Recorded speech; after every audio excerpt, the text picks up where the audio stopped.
Señor Presidente. President of the General Assembly, heads of state and government, distinguished delegates, ladies and gentlemen. In 1981, on this very date, September the 21st, the International Day of Peace was established to promote, throughout the world, a negotiated solution to armed conflicts. Since 1982, 1 year later, Colombia has been on a long, difficult road to leave violence behind and attain peace. My predecessors pursued peace for Colombians, each in their own way. This is a task that I too undertook on my first day in office in August 2010. I have come to this assembly on 7 occasions to speak to you of the progress and expectations of the peace process that the government of Colombia embarked on with the FARC guerrilla, the biggest and oldest guerrilla in the American continent. A year ago, standing here before you, I said I expected to return here in 2016 as president of a Colombia in peace, a Colombia reconciled. Ladies and gentlemen, representatives of the nations of the world, after more than half a century of internal armed conflict, I returned to the United Nations today on the International Day of Peace to announce, with all the strength of my voice and my heart, that the war in Colombia has ended.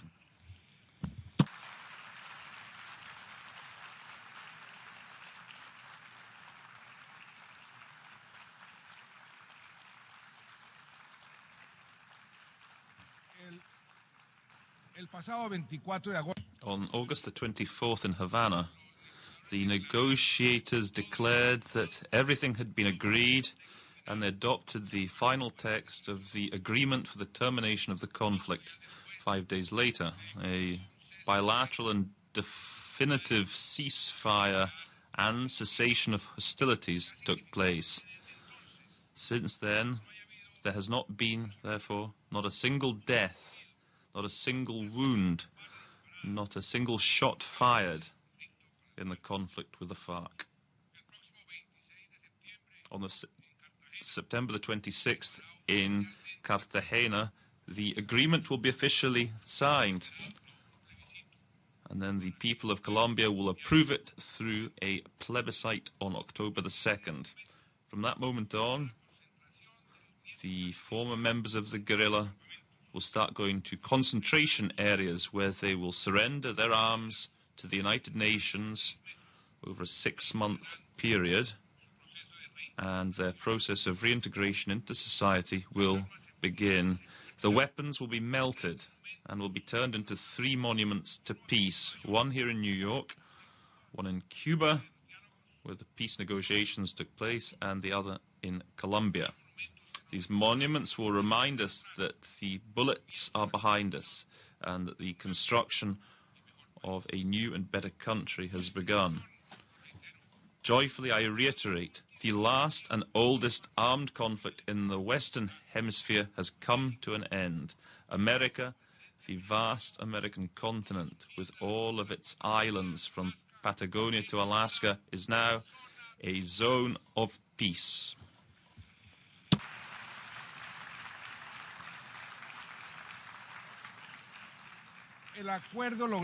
The agreement reached after almost 6 years of public conversations is the best news for Colombia, for Latin America, and for the world.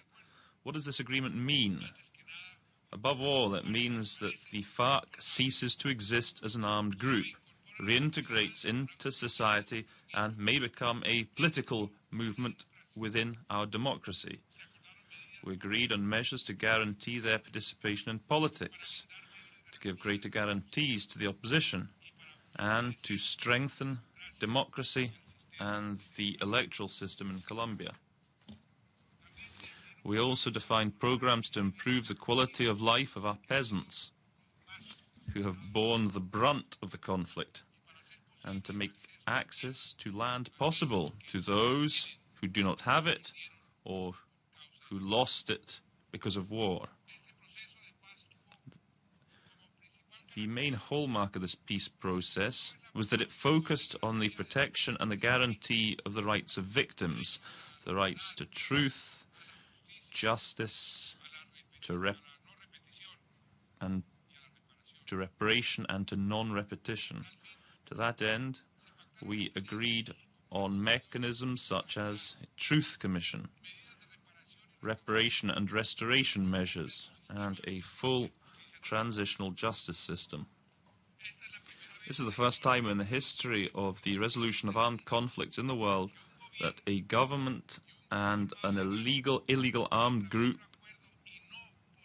have agreed to submit to transitional justice through an agreement, not through external imposition. Those responsible for international crimes and for the most serious crimes will be investigated, tried, and sanctioned.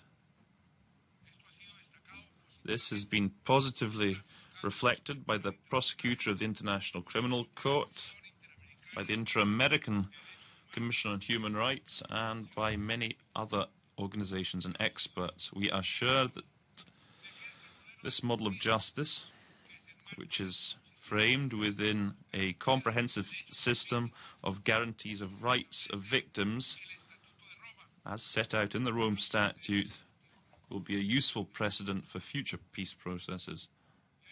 And there's something else that I would like to highlight about the agreement. We know that drug trafficking has fueled war in Colombia and around the world. Thanks to the agreement, the FARC commits to severing all ties with this activity and to cooperating through concrete action to combat this phenomenon. This is highly symbolic.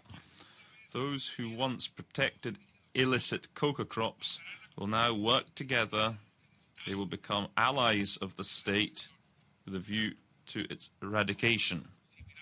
And something similar will happen with anti-personnel mines that have caused so many deaths and mutilations to soldiers, police officers, peasants, and children.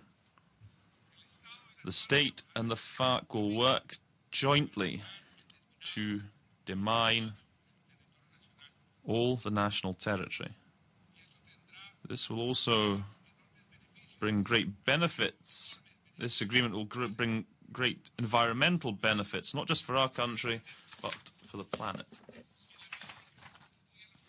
The substitution of illegal crops with legal crops will end the deforestation caused by planting coca. No longer will millions of barrels of oil spill into our rivers and oceans because of attacks to our infrastructure. We will be able to better take care of and preserve that natural lung that is the Amazon. Ladies and gentlemen, a new Colombia greets the international community today. A Colombia full of hope. A Colombia that, without war, is ready to realize its highest potential and to be a positive factor in the international context. A Colombia where the resources that used to finance war will now be better geared towards education, healthcare, and security for Colombians. A Colombia that opens its arms to the world and welcomes investment, trade, and tourism. The Sustainable Development Goals have already been incorporated into the law of our country. We were the first country to do so. The Paris Agreement on Climate Change is now before the Congress in order for it too to become law. Peace will undoubtedly allow us to implement these transformative commitments with much greater ease and effectiveness.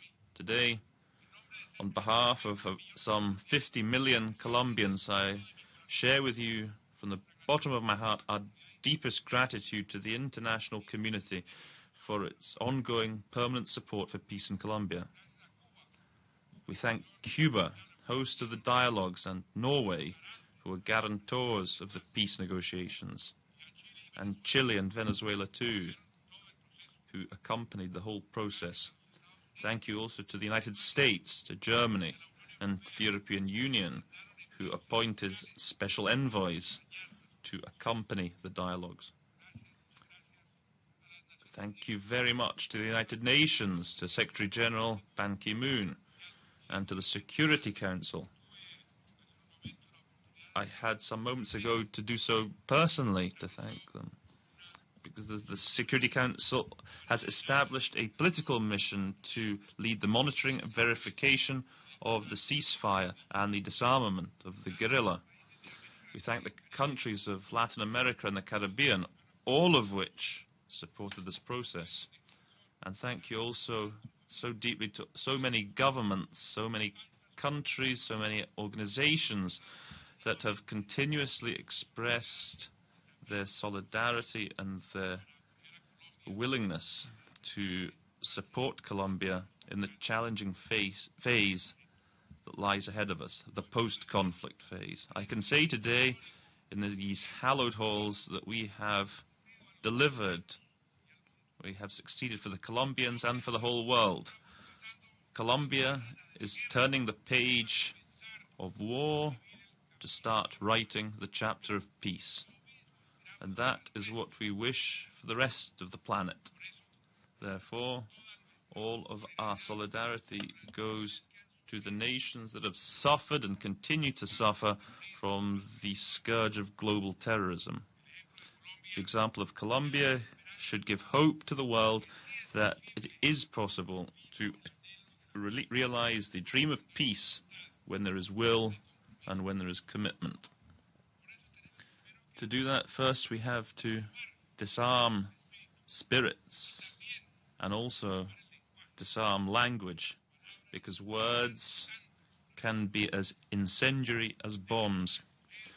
We have to take in and protect the victims and the most vulnerable, including the thousands of human beings that flee war to seek opportunities beyond their borders. Colombia is more than ready to continue supporting the very raison d'etre of the United Nations, which is the quest for peace in the world.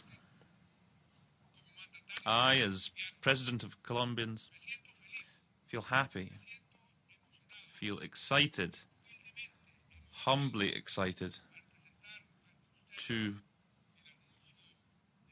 announce peace in Colombia.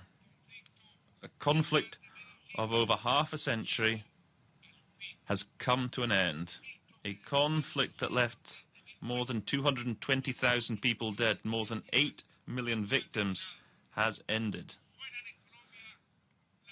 The bells of peace are ringing in Colombia, and their echo is heard by all nations represented in this chamber.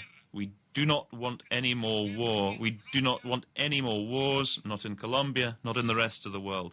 Today, ladies and gentlemen, we have a reason for hope, since there is one less war in the planet, and is the war in Colombia. Thank you.